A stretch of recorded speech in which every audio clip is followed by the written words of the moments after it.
warahmatullahi wabarakatuh. Saya Raihan Handayani, Guru Pendidikan Agama Islam SDN 59 Rasalewi, Kota Bima. Saya merupakan salah satu mahasiswa PPG PAI BID 1 tahun 2024 pada LPTK UIN Mataram dengan nomor induk mahasiswa 23011112137. Hari ini Jumat 18 Oktober tahun 2024, saya akan melaksanakan uji kinerja, yakni pembuatan video pembelajaran pada kelas 4 dengan materi kewajiban setelah memasuki usia balik dengan menggunakan model pembelajaran PJBL. Sekian, wassalamualaikum warahmatullahi wabarakatuh. Bismillah, assalamualaikum warahmatullahi wabarakatuh.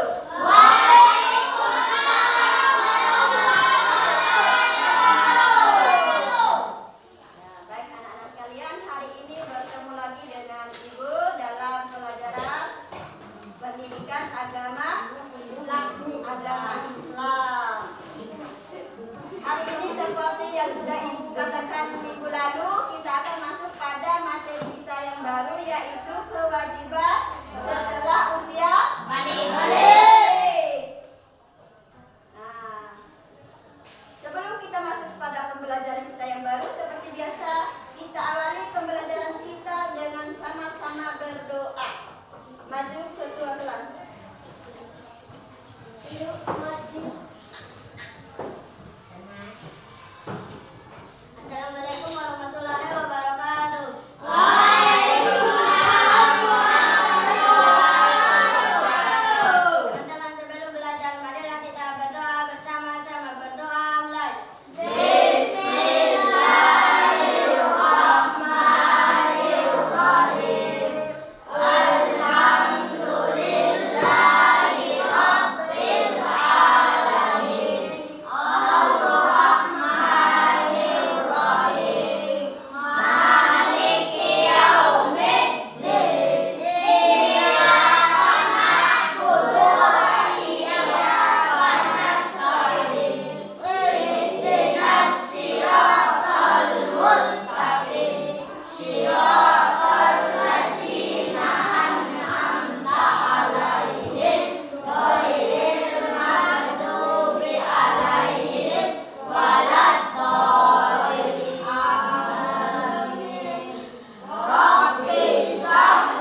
nggak pelajaran kita yang lalu itu apa?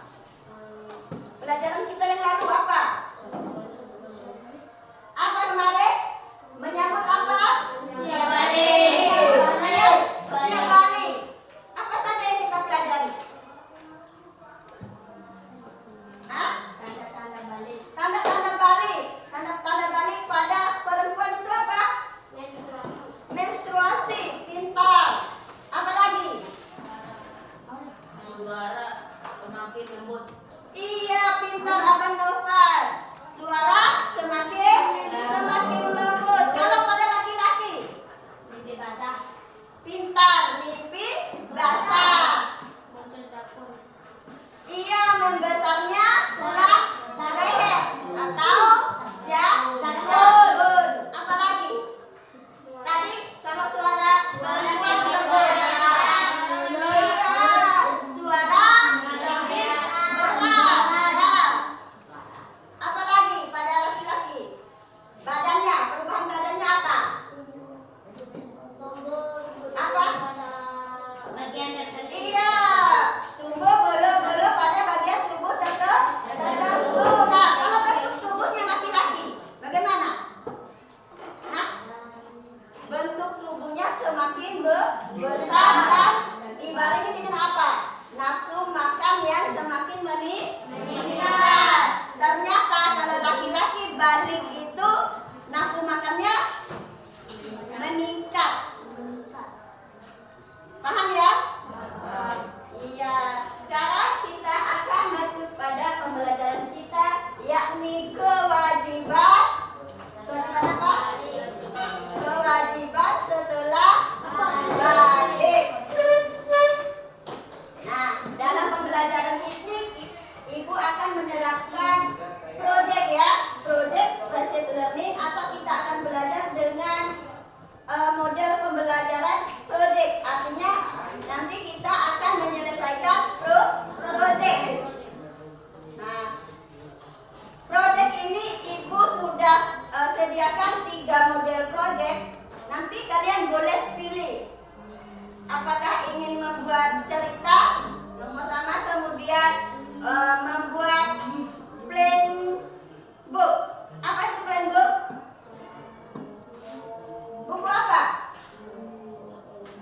Buku berjendela.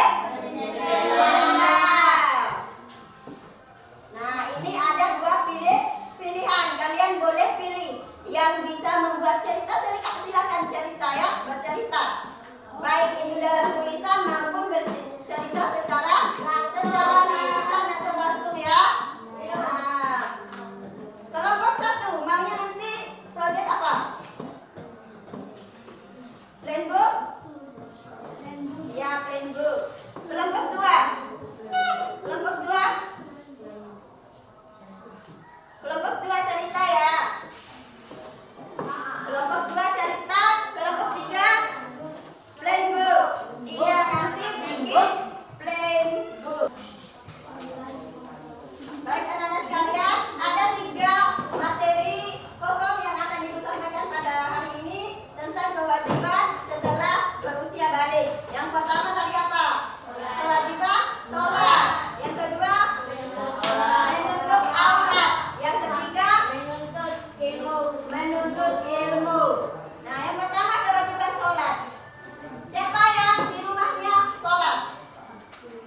materi mana yang sesuai dengan proyeknya.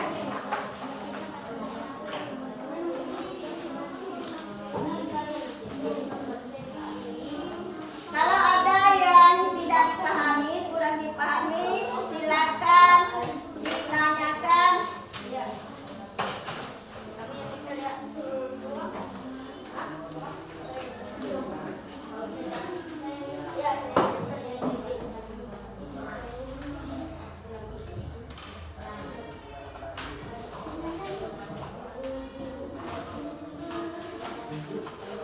Bisa gunting anak. Siapa yang bisa gunting?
Sekarang kita presentasi hasil proyeknya. Kelompok 1 silakan maju. Ayo maju kelompok 1 yang lain dengarkan ya. Nanti yang lain boleh bertanya pada kelompok 1 apa saja ya. Apa saja yang mau ditanyakan.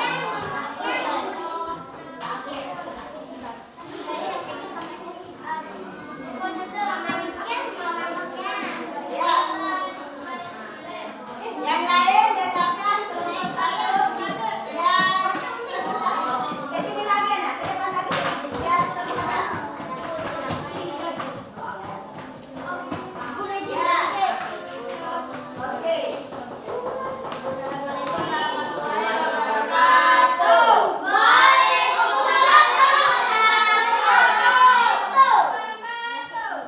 Kami dari kelompok 1 akan mempresentasikan hasil diskusi kami, yaitu tentang kewajiban sesudah balik yaitu sholat.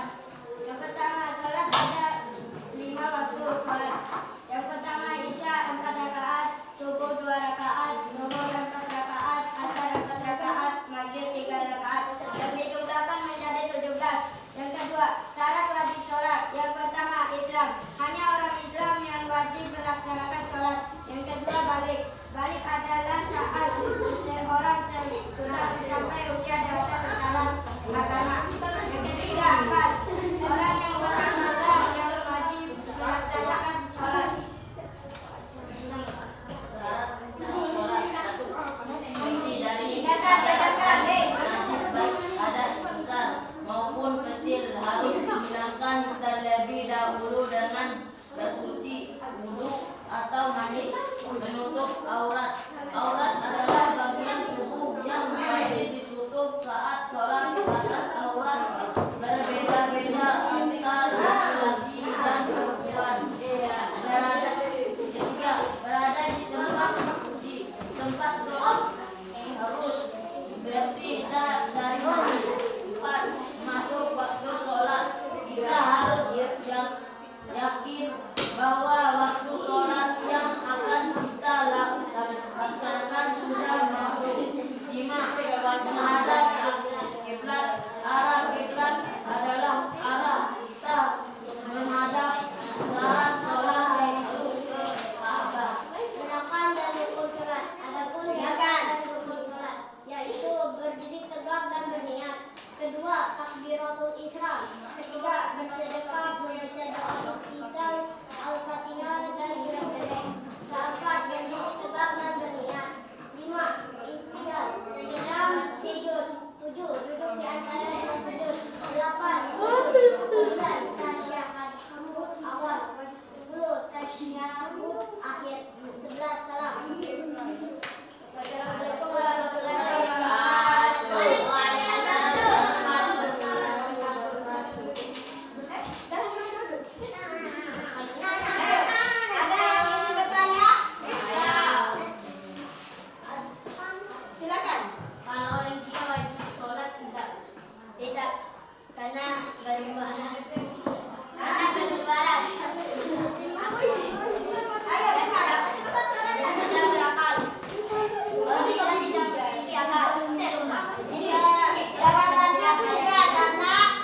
bagi yang nilainya tertinggi.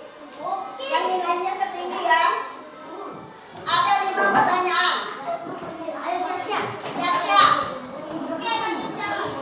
Pertanyaan pertama. Sholat itu ada 5 waktu. Dengarkan baik-baik soalnya, dengarkan. Sholat ada 5 waktu. Ada 17 rakaat. Nah, 17 rakaat sujudnya ada 34 kali. Nah, kalau ini kalau ya. Kalau 7 rakaat berapa kali sujudnya? Kelompok 1. 15. Iya, benar. Kenapa benar? 7 rakaatnya ada berapa kali sujud? Ada masing-masing 1 rakaatnya 2 kali sujud. Berarti kalau 7 3 rakaat 14. iya, berarti sujudnya 14 kali. Nah, pertanyaan kedua. Itu kelompok 1 ya. Kelompok 1. Kelompok 1 sudah 1 jawaban yang benar. Sekarang pertanyaan kedua. Siapa yang lebih dulu Anda tanya nih? Pertanyaan kedua. Aurat bagi laki-laki itu yang mana? Kelompok 2. Pusat. Pusat sampai Masih kurang tepat.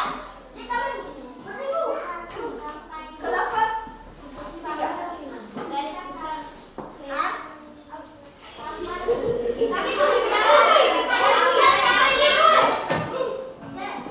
Masih kurang tepat. Kelompok 1. Pusat sampai kaki.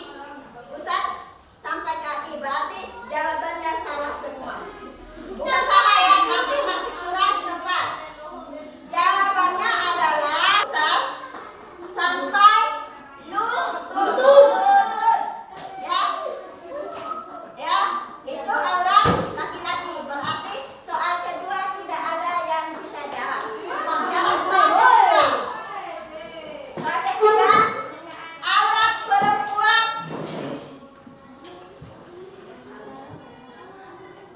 Aurat perempuan semua tubuh kecuali muka dan tangan. Bagaimana hukumnya orang bercadar?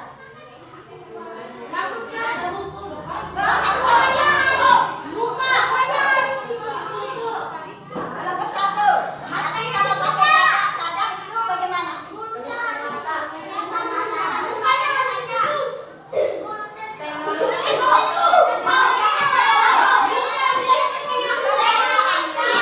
Boleh atau tidak pakai cadar? Boleh. Wajib atau tidak? Tidak wajib. Kalau tidak wajib apa? Boleh memakai cadar tapi itu tidak wajib. Tidak wajib. Salah. Salah sana. Boleh.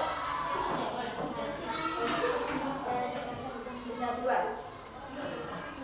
Nah, hukumnya itu termasuk boleh sunnah, ya.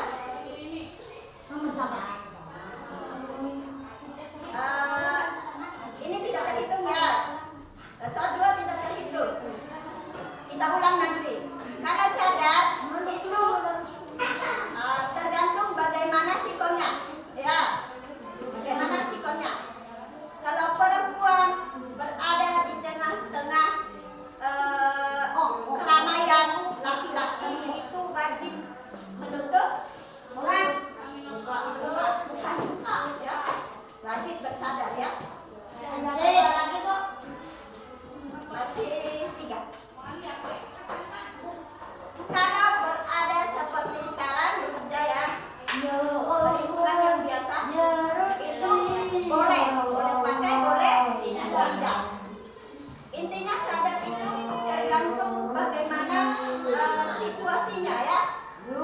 Paham?